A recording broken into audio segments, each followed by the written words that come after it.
The World Tomorrow. Ambassador College presents Garner Ted Armstrong, bringing you the plain truth about today's world news and the prophecies of the world tomorrow. And greetings, friends around the world. This is Garner Ted Armstrong with the good news of the world tomorrow. You have never heard of so many atrocities in such a short period of time before in all of your life. Mass murders, slayings, assassinations, bombings, riots, looting, arson, rape, murder, gang fights. Never end of violence, it seems, and nearly every newscast you hear sounds like the latest obituary, and your newspapers are filled with violence. If it's not the latest statistics of the grinding collisions on the holiday where people worship the goddess of pleasure and kill each other doing it, it's like as not the assassination of a famous political figure or maybe the latest suicide murder pact or mercy-killing suicide you read of in the newspapers. You're living in a very violent age, and violence is increasing in spite of the fact some people insist on believing otherwise. I got a letter I told you about in several programs where one person said, conditions aren't any worse than they've always been. It's just that radio and TV seem to make it so. Well, if we would take the trouble to get the facts from law enforcement agencies, we would find there is a rise of crime out of proportion, actually, to population around the world. And that as population runs rampant, so does violence. You're living in a time of unparalleled violence. The crime of the century is what they billed the mass murder of the nurses in Chicago. And almost before a shocked public, which sometimes feels it must be shocked, and oftentimes isn't, had ceased being shocked, the newspapers and television started telling about the mass murder on the University of Texas campus. Insane murders. And then as a kind of a bizarre backlash to that, we began hearing in all parts of the United States, and for that matter around the world, of mass murders involving many children, of homes and families, sometimes a husband and a wife, relatives inside of homes. And did you know that in most cases homicide takes place between members of families, that the majority of murders take place between people who ordinarily are supposed to love each other, a husband and a wife, children and their parents?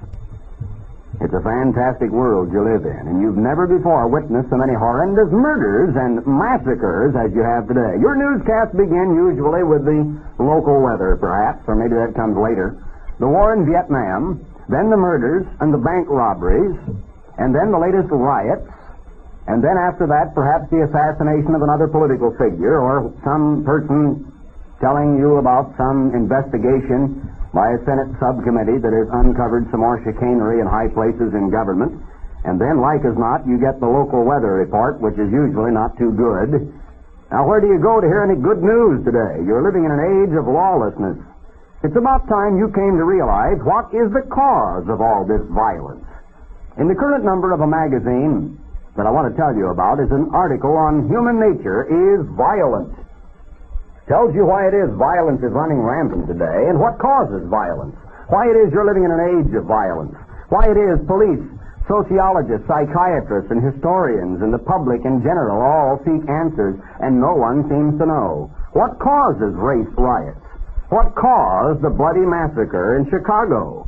Why the unbelievable slaughter on the University of Texas campus? There is a basic underlying cause to violence, and this article shows you what it is. It is human nature, believe it or not, to be violent. Now, that's kind of a shocking statement, perhaps, especially in the light of all the books on psychology that you may have read about human nature. Find yourself, discover yourself, the inner you, the pull yourself up by your bootstrap philosophy of the better you that is in there somewhere, if you could just find him. You need to read this article and find out there is proof for that statement that human nature is violent.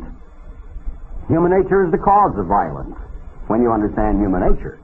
Human nature is the cause of war, because human nature is vanity, jealousy, lust, and greed. And when you combine that with ignorance, with poverty, with disillusionment, with prejudice, then you've got a ready-made brew for some of the most fantastic atrocities you've ever seen or heard tell of. And it's a pity, isn't it, that ignorance doesn't hurt? Isn't it a pity that addle-headedness, hair-brainedness, idiocy, doltishness, stupidity, bigotry, bias, prejudice, closed-mindedness, selfishness doesn't hurt? If human doltishness, boobery, and idiocy set up a symptomatic shock in the brain, set up some type of a fever, a symptomatic pain, people would be seeking a cure. Now, it does cause pain, all right, but it doesn't usually pain the person who is the dolt until some act has resulted from his doltishness, and then other people begin to seek a cure by maybe putting him behind bars. But how many millions of cases are there of murder, of rape and arson, of pillaging, of looting, and of burning and robbing because of racial bias or because of religious bigotry, quote unquote, were burnt at the stake? How many so-called Christians were put to death? How many holy wars have been started because of the shocking bias and bigotry of the human mind? The stupidity and the doltishness of the average human mind when it is non-objective and when it will not get at the root cause and will not face the facts. Now, the greatest weapon of the human mind against facts it doesn't want to submit to or to accept, of course, is that of simple, well, you could call it dodging the issue, but it's also a little further than that. It usually results in talking about the personality of the individual who gives you the truth. So it's just plain bias or prejudice, and the last weapon that a person has when he is unable to face the truth is the one very pitiful weapon of just plain old hypocrisy and prejudicial bias, resentment and animosity toward the person. So all he can do is ridicule. It's the only thing left. He has to make fun of or ridicule the individual who is the person who gives him that truth. Now, if you understood that much about human nature, maybe you can look inside of yourself and begin to understand a little more about yourself. I noticed a series of articles, or one article rather, and a series of statements from teenagers in a leading weekly magazine recently. I really was bemused by one or two of them. This one little 19-year-old girl was going to go off somewhere and get to know herself better. That did give me a chuckle. Somebody getting to know themselves better. It's real funny, you know, because we all know ourselves. We just don't like to admit what we know about ourselves. That's our problem. We look in the mirror, we like to see somebody different than that fellow staring at us. We like to see something else we would like to make out of ourselves. It's natural to do a lot of things. Let's talk about our human nature in the light of the series of programs I've gone into on the Ten Commandments, the very root source of all law. Now, you're living in a lawless age. You're living in a time where people scream for more and better legislation, where people want more protection from criminality, where they want larger and more effective police forces, but at the same time are suspicious of police forces and suspicious of stronger central government. So let's understand a little bit about human nature. It is a fact, and you can prove it to yourself, that human nature is vanity, jealousy, lust, and greed. And the basis of vanity is self. It is self-centeredness, selfishness, self-sufficient, self-concern, self-preservation, self-perpetuation, self-worship in its ultimate proportions. It's natural in your mind to be suspicious of things that are a mystery to you. It is natural for a poor man to be suspicious of a rich man. It's natural for an ignorant person to be suspicious of an intelligent, educated person. It is natural for the person of one religion to be suspicious of a person of a different religious belief.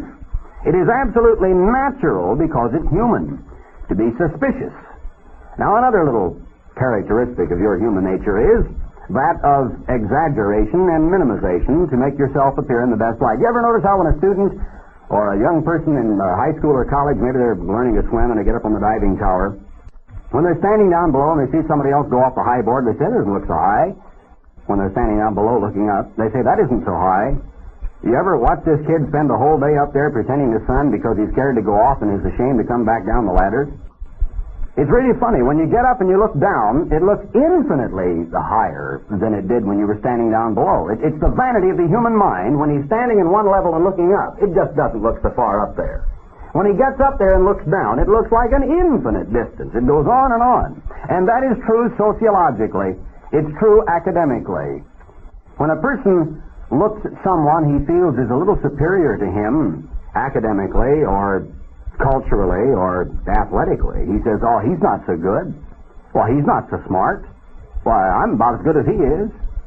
But then if he feels he is a little bit better than somebody else, he feels infinitely better, fantastically advanced, and way beyond someone else. So it's another little factor in human nature.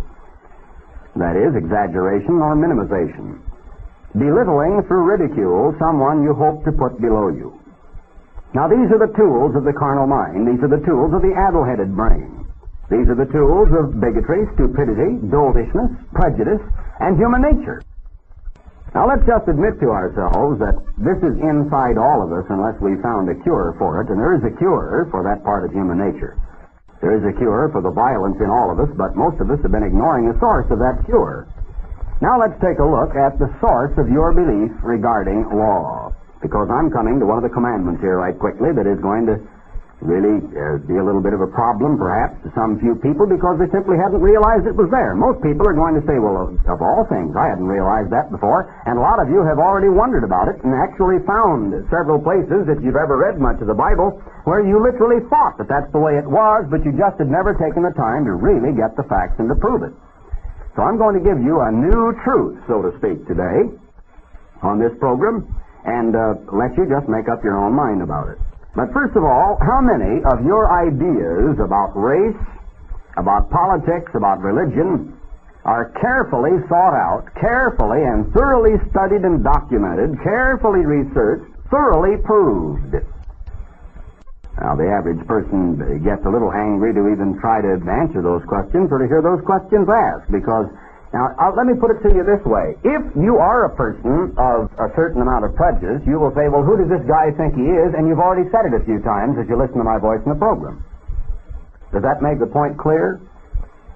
Because if your mind rebels at being dragged along certain channels and thinking thoughts in this direction, you will say, who does he think he is? That is the human ridicule that we have, the only weapon we have to talk back or to answer back when we simply don't have any other answers. But what about the source of your knowledge and your belief? Because remember, the source of your knowledge and your belief, from it you derive all that you think, say, hear, and do. That determines your action. In other words, that determines whether or not you're going to become a part of a jeering, hooting, brick, bottle, and rock-throwing mob, whether or not you yourself would so lose your temper in violence that you might take another human life or several, whether you would go, as they say, completely out of your mind or off your rocker and commit some horrible atrocity, or whether you would become and stay a law-abiding citizen. It might determine this action of yours, and that action of yours is based upon your belief and your knowledge. And they have a source. And your action is going to determine whether you persecute a loved one because of religious bigotry and prejudice. Whether or not you have what is called misguided religious zeal and try to persecute somebody because of their belief. And misguided religious zeal is only a nice term for, again, this thing I call doltishness or vanity and bigotry, but it's just cloaked in nicer terminology when you call it misguided religious zeal. Actually, misguided religious zeal has taken about as many lives as any single cause in the entirety of the history of humankind. There have been plenty of swords that have been slung back and forth and chopped arms, heads, legs, and bodies into ribbons in what has been called misguided religious zeal. It's about time we realize it, look back in history and learn the lesson from it. Now, your knowledge, your belief, your opinions are going to shape the course of your life. They are your motivating factors that guide your marriage, your business, whether or not you cheat on the job, or whether or not you shade your income tax a little, or perhaps pad your expense account a little. They have to do with your influence on others, because what comes out of your mouth has to come from what's in your mind, and if what is in your mind is a rather odd-shaped hodgepodge, a homogeneous mass of poorly thought out and unproved hypotheses, guesses, and prejudicial opinions based upon an unbelievable amalgamated mass of information you got from several rather dubious sources, if much of what even is in your mind is a mystery to you about how it got there, then it is a problem, isn't it? Now, when you look at the statements of people who have found themselves in financial difficulty, like school dropouts who are now 35 with a family, and they will tell you, you know, I didn't really know what it was going to be like, as they say, on the outside. That means out in the world, in this dog-eat-dog competitive society of ours, and earning a living. If I had known, they say, I would have done better in school. How many millions of people have made a statement like that? If only I had known sooner. But the point is, they did know. They were told and told and told again. And there are millions of people who are being told the same thing today. And this is just in one little minor area of life to prove a point about human nature. But resentment, disillusionment, emotional frustration because of broken homes, poverty and squalor in the area in which they lived, Many contributing factors cause school dropout, lack of education. So you will find a broad sort of a class of society today in many a country where there exists almost complete and total ignorance about many of the most important aspects of life. And certainly the biggest question to you is, what are you? Why are you alive? Why are you drawing breath? What is the purpose in your human existence? Where are you going? What lies beyond in your path? What is your purpose? What particular goal do you have in life? Is there any sense of direction, any guiding, motivating factor somewhere in your thinking that directs what you say, think, and do? Now, this thing of human nature is a vast subject, and yet when you understand human nature had a maker, that it was created lacking something, needing something, a missing ingredient that it needs very badly, that there is a direct place, a direct source to which you can go to get that missing ingredient, that human nature needs desperately rehabilitation, and that violent nature, that suspicious, that jealous nature of ours, that nature of vanity, of lust, of depraved greed and selfishness can and should be altered, and there is a definite method by which it can be rehabilitated and changed, then you will discover the purpose in your being. You need to write for this current number of the Plain Truth magazine. Let me tell you about it right quickly before I get on in the series on the Ten Commandments. Also in this current number is this article on the obituary of the British Empire. Now here's a shocking statement when you realize that was prophesied. When you realize the economic problems of Great Britain, of Britain it should be called perhaps today rather than the Great anymore, were predicted in the pages of your Bible. That 1/3 of the Bible is prophecy, and about 90% of that 1/3 is even now being fulfilled, is shaping up and pointing toward the climactic close of this age. And it's laid out in a step-by-step sequence of events in your Bible. And you can also write for these booklets that help clarify prophecy. One of them is entitled The United States and British Commonwealth in Prophecy, and the other one 1975 in Prophecy. The one on the United States and British Commonwealth in Prophecy shows you how the big powers of today, and on the wane, yes, not such a big power anymore, at least in the case of Britain, certainly. Nevertheless, how their prosperity, their national growth, the preponderance of power that they possessed at the end of World War II were predicted, and now the decline of our peoples has been predicted in the Bible. There's a way out. There is a way of national escape. There is a way of protection, but whether or not we take it, that is the big question. You need to write for this current number of the Plain Truth magazine and get these articles. Here's another one on the same subject, more or less, but from a different point of view. Britain, the sick man of Europe. Why is Britain now being universally dubbed the sick man of Europe? An international charity case that needs loans from almost everybody. Here's an eyewitness account written from our offices in London, England, of the actual fulfillment of an astounding prophecy millenniums ago, the prophecy of the rise and fall of Britain and her Commonwealth. Another article on Strauss's secret visit to Rhodesia. We're looking in one direction, and it seems inconceivable for us to believe you could have as many as 2 enemies at a time. Meanwhile, behind the scenes, undercover, inside Central Europe, is occurring the really big news of today while our people are asleep at the switch. And here's an article that shows you of the momentous events occurring in Europe almost without notice in the press anywhere, and the revolt of the generals there, and the shaky condition of the Earhart government, and the fact of Mr. Strauss' secret visit to Rhodesia, and Eurafrica, a coming new term, the fulfillment of such visionaries as Mackinder and others in a geopolitical philosophy of how the central heartland in Europe should possess the so-called offshore islands, one of them being that of the vast untapped resources of Africa. You need to know the significance of what is happening in Central Europe today and what is going to finally grow out of a European common market. Write for this current number. It's in full color, 52 pages, full color throughout, illustrated with pictures, always in every issue, the Bible story for children. Here's another article on Here's How the Desert Shall Blossom as the Rose, showing you how deserts are expanding, but what is going to occur in the future. Vast reclamation projects, agrarian reform, that's predicted too. The article I mentioned on human nature is violent, and another feature every number on prophecy comes alive in today's World News. That's in the Plain Truth magazine. You've never read a magazine like it. It's without charge to you. Your subscription has been paid. There is no follow-up, no request for money. No one's going to call on you. We're not trying to get you to join something. Just a straight-from-the-shoulder magazine that pulls no punches and tells you exactly what is happening in the world today in the light of Bible prophecy. Now, I've come in a series of programs on the Ten Commandments, covering 3 of them, to the 4th.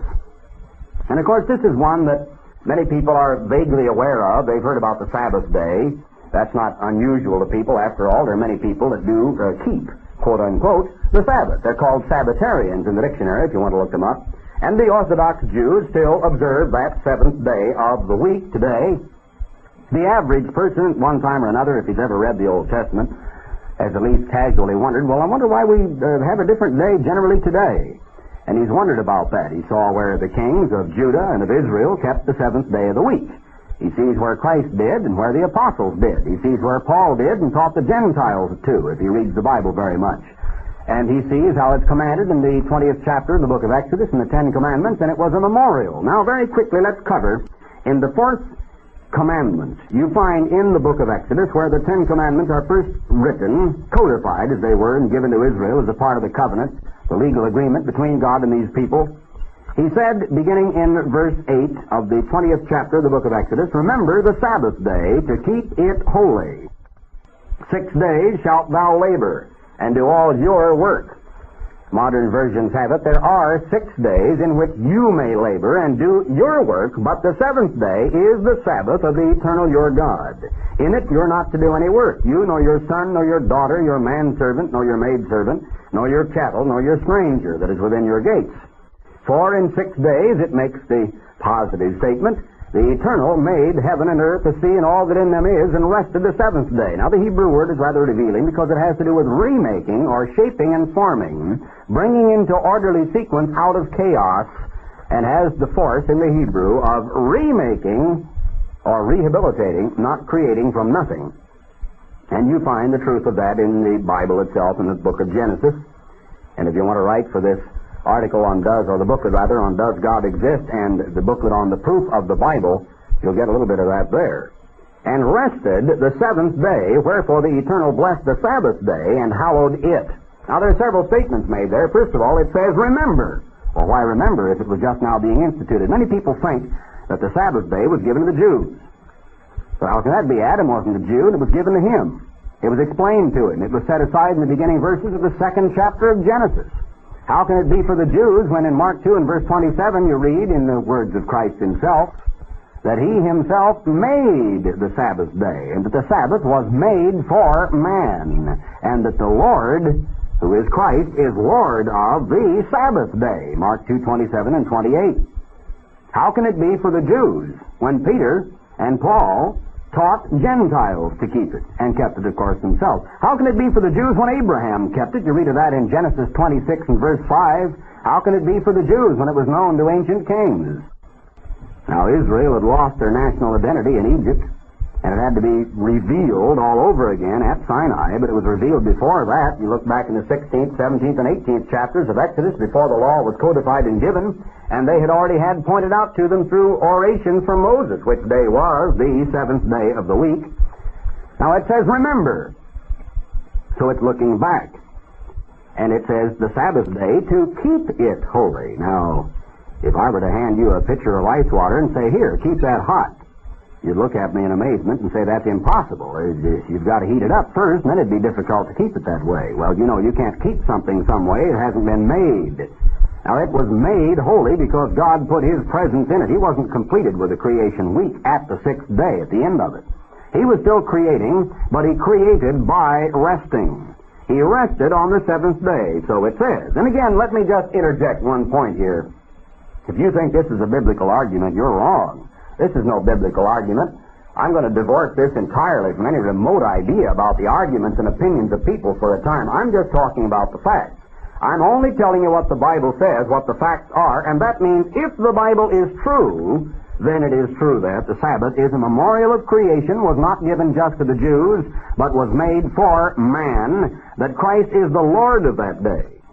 Now, there are hundreds of ideas about the Sabbath. Some people think that each day is 1,000 years, and they're still going on, that we haven't reached the 7th, which means there is no such thing as a Sabbath. Well, that's a little weird and kind of buggy when you stop to think that when you look into the Bible, here is God Almighty literally punishing and plaguing people when they were so stiff-necked and hard-hearted they were going to insist on breaking the Sabbath day through generations of their national experience, and how the Sabbath was the very reason why he absolutely plagued people to make them keep it. Why? Well, so they wouldn't lose track of the great God who gives them every breath of air they breathe, of the great benefactor, protector, the all-bountiful, all-wise blesser who gives them everything they really wanted, who would give them healthy babies, sound minds, healthy bodies, longevity of life, no taxation, no military conscription, protection from their enemies from without, great blessings of weather, bountiful crops, good, healthy, strong cattle, no disease, no mildew, no dry rot, no horrible upset weather, no problems of the type. And God didn't want them to go off like other Gentile people and get into all kinds of national insanity,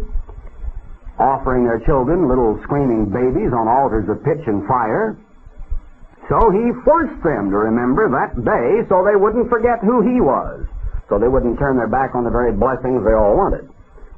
Now, how could he do that if no such day existed? That's kind of funny, isn't it? Why would he say, remember the Sabbath day, unless there had been a Sabbath day? Well, that's something to prove, look up, and we have an article on it, if you wanted, a booklet rather, called Which Day is the Christian Sabbath? And it answers all the questions. Well, didn't people lose track of time? Well, I suppose some people once in a great while have a lost weekend, all right, but the entirety of the human race hasn't lost track of time, and you can prove that. It's proved in this booklet. Well, yeah, but wasn't it just given to the Jews? Well, was Noah a Jew? He was a preacher of righteousness. And it says in Psalms 119, verse 172, all thy commandments are righteousness, and that includes the fourth. Was Abraham a Jew? Hardly. You see, he was the father of Isaac, who was the father of Jacob, whose name was Israel, who had a son called Judah, and his children are called Jews. So Abraham wasn't a Jew. There wasn't any such thing as a Jew in Abraham's time until after his great-grandchildren came along. Of course, people don't seem to know that. They think the Old Testament is a Jewish book. Now, I've got nothing against the Jews, absolutely nothing. No more than any other people, and we're all carnal until we're changed, and we need to be converted and changed. And you must become a spiritual Jew if you're ever going to get into God's kingdom. The Sabbath was in force and effect long before Israel ever left the foot of Mount Sinai. And you might write in for this booklet and find out. Also the booklet on the Ten Commandments. Now, I'll be going along and showing you, expounding every last one of these Ten Commandments in a series of programs and showing you how they apply today, the positive side of them, and the fact they are not a negative law. So keep listening to every broadcast. In the meantime, remember the booklets I've announced, several of them. United States and British Commonwealth in Prophecy, 1975 in Prophecy, Does God Exist in the Proof of the Bible, this one on Which Day is the Christian Sabbath, and the one on the Ten Commandments. That's a lot to remember, but many of you are regular listeners. You've heard me mention those before. And also the Plain Truth magazine, free of charge, no price. Until next time, this is Garner Ted Armstrong saying goodbye, friends. You have heard The World Tomorrow with Garner Ted Armstrong. For literature offered on this program. Additional programs and literature available at hwalibrary.com.